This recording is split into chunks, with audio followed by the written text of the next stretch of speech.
In this video, I'm going to show how I made the escape wheel for my recent grasshopper clock. I'll start by looking at the design of the escape wheel, and I'll also describe how I plan to make it. Then I'll go through the process of making a hardened single point cutter, which I'll use for the cutting of the teeth. And finally, we'll look at the setup for cutting the wheel with the dividing head in the milling machine. Here are two examples of grasshopper escape wheels that I've recently made. They're both made from aluminium, but could just as easily have been made from brass. So I'm quickly going to go over how I design my escape wheels using the CAD package Fusion. And I begin by, in this case, drawing a wheel blank with 140mm diameter. And then I draw a 10mm center hole. And this will allow me to locate the wheel very accurately on a Morse 2 taper faceplate. And then I draw two spokes 60 degrees apart with a connecting radius. And then for the teeth, I've drawn a construction line. And then at 4 degrees to this, I've drawn another construction line. 4 degrees because there's going to be 90 teeth. And at the tip of each, I've drawn a 0.25mm diameter circle, which will represent the very fine point of the teeth. And then it's a question of playing around with this curve until it looks right. And I've been playing around with this one. And the way I tell it looks right is by creating a circular pattern and doing a partial rotation, just 4 degrees. So we'll get the next tooth basically and see if it looks right. So that's what I've got, and that's quite a nice sweeping curve. The tooth looks like it's going to be robust enough to cope. It looks like this point should come down a tad. I might just do that. And then I will do the extruding and create the escape wheel. So once I'm happy with the tooth shape, I'm going to select everything that I've drawn, apart from one of the spaces between the teeth and one of the spaces between the crossings. So I'll then extrude that like so, in this case by 2mm. The next stage will be to select these faces, 1, 2, 3, and then do a circular pattern, which I've done here. So that's the teeth, and then I can do the same with the crossings. I'll select those faces, repeating them 6 times. And that's my escape wheel.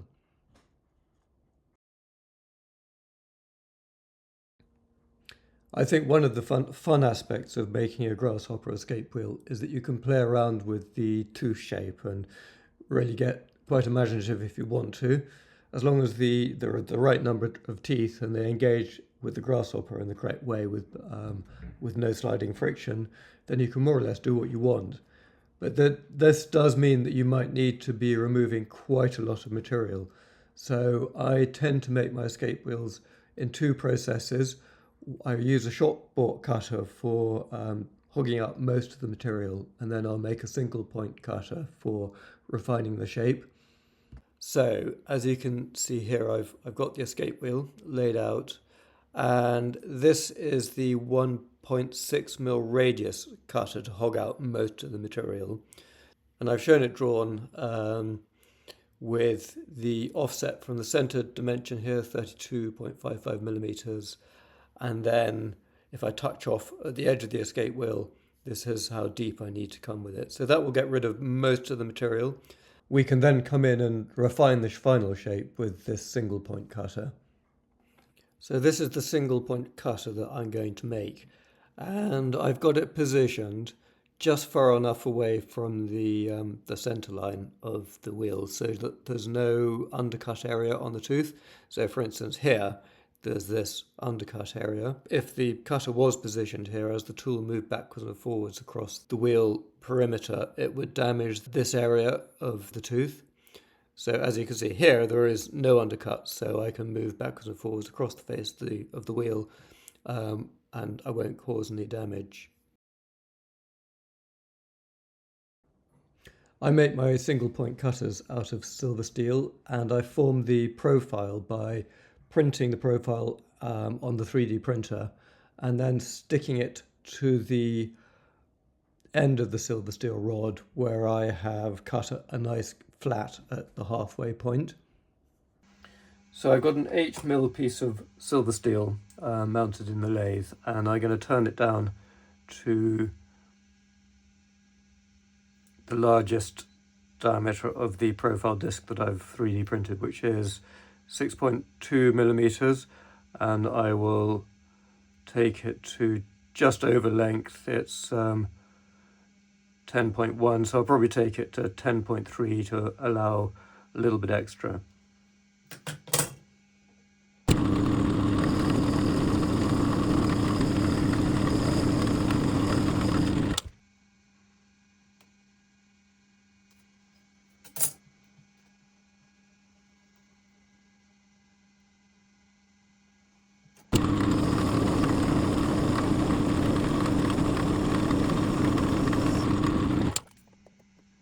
So I'll now take it over to the milling machine and put a flat on it, and then I'll stick that profile to it and do the filing to size. So I've now mounted it in a collet block in the milling machine, and I've just touched off on the surface, and I've turned it down to 6.2mm diameter, so I'm going to take a 3.1mm cut off to make a flat.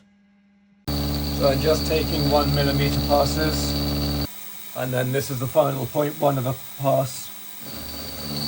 Now I'll just clean up the shoulder.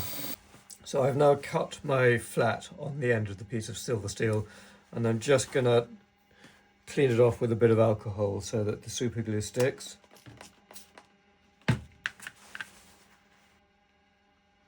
I'll put a dab of super glue on, try not to get it everywhere.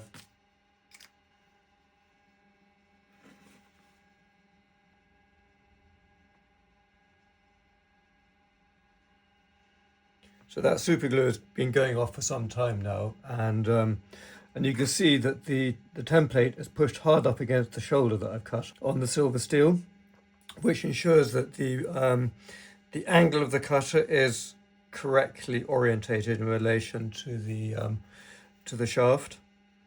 So now I will grind away or file to get this profile, and I'll come back and show you what that looks like. So there's a bit of a shoulder here which I'm just going to attack with a needle file. And this will actually form the tip of the teeth, this point.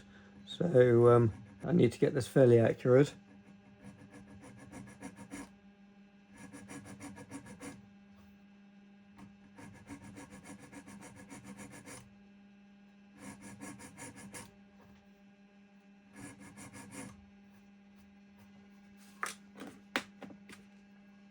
And then I'm going to slowly bring the profile up to the edge of the template.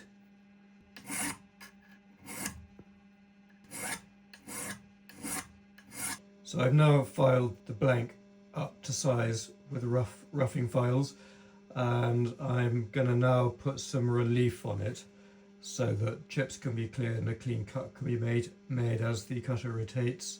So it's particularly important to get relief on the end of the cutter, because it's obviously spinning like so, and you don't want the back end of the cutter to snag on the wheel that you're cutting.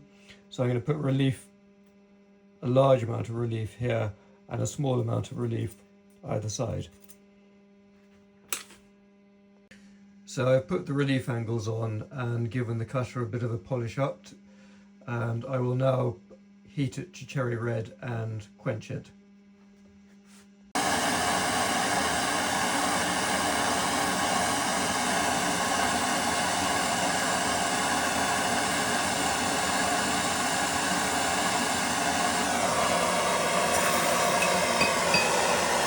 So that will be way too brittle in its current state. So I'm going to put it in the oven just to temper it back. So I've now tempered the cutter in the oven at 220 degrees centigrade for an hour.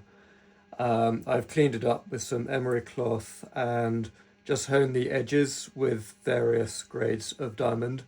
So I will now part it off and mount it in the cutting arbor, and we will be ready to cut the escape wheel. This is my original method for making wheels on the Myford lathe. So I'd use a Myford dividing head mounted on the lathe with a homemade expanding mandrel. And then the single point cutter was mounted in a collet, which was powered by its own 9-volt DC motor. And I had this whole setup mounted on the cross slide of the lathe. However, I've now moved my wheel cutting to the milling machine and its own rotary table and dividing head, which seems to give a sturdier, more stable setup. Before cutting the wheel, I just want to quickly go over how to set up the dividing head so that we arrive at the correct number of teeth. And we achieve this with an indexing plate with a set number of holes and a divider so that we can select a fraction of the chosen indexing plate. So as an exercise to illustrate how the dividing head works, I've put on a plate and I'm going to use this ring of holes which has 19 in the complete circle, and the indexing spike will engage in all of those holes as we rotate it. And I've got the divider set to 1, 2, 3, 4, 5, 6, 7.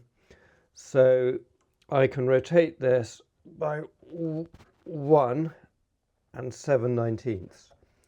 And if we carry on doing that division the whole way around the wheel, we'll just work out the number of teeth that we get. One turn of my dividing head handle gives 1/90th of a revolution of the wheel that I'm cutting.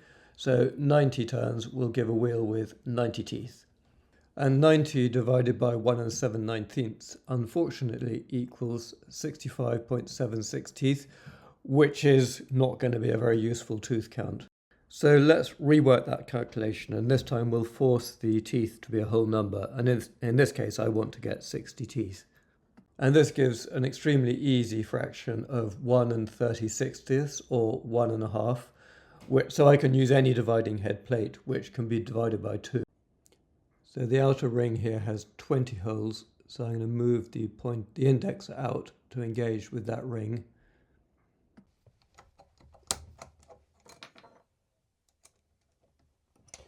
And then I can adjust the dividing head to be 10 out of 20 holes, which is halfway.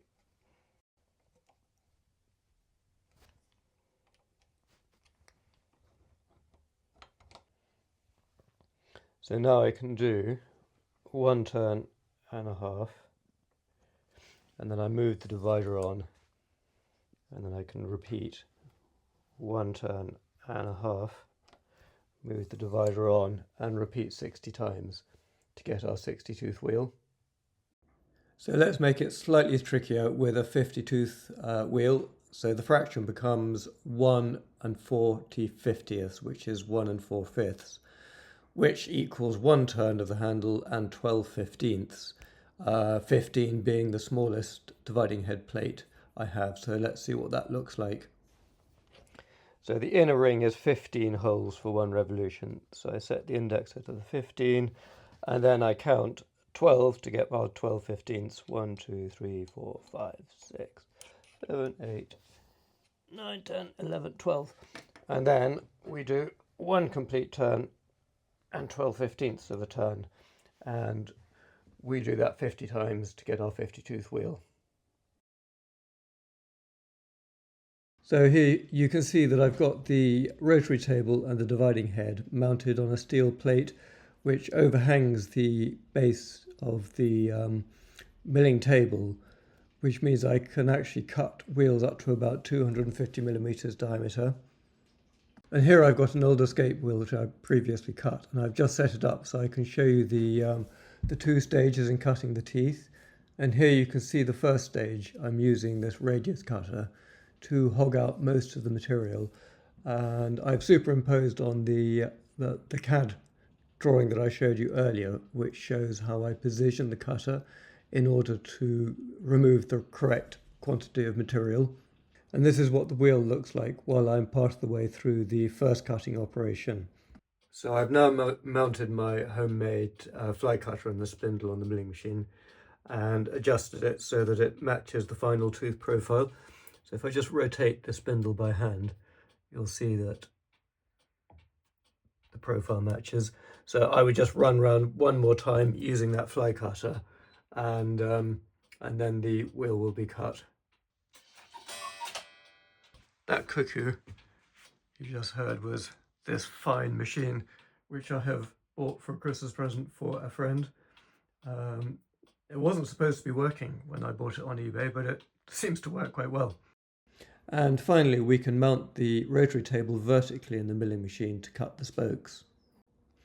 Of course, you can ignore the contents of this complete video and just use your desktop CNC machine.